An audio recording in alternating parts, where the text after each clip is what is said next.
So, ganito siya. Pagdating ko, parang inutusan niya ako, lalagay niya yan dyan para i-fetch niya. Diba? Diba? Ganyan ang gusto mo, diba? Abangan na. Babalik niya ulit.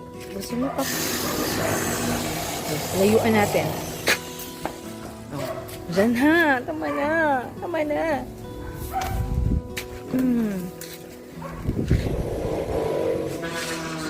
Ganyan talaga mga Belgian kasi gusto nyo, marami silang energy to spare.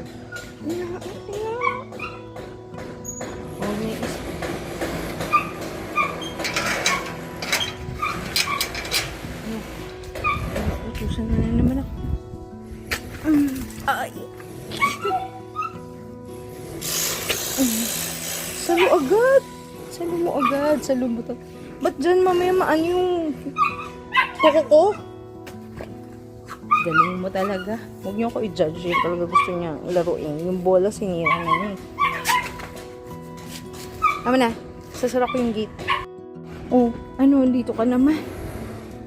Patay tayo dyan. May kotse. Masasagasa. Ano ka?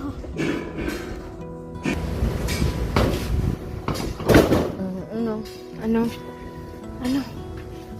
Sige, tingnan nyo. Oh!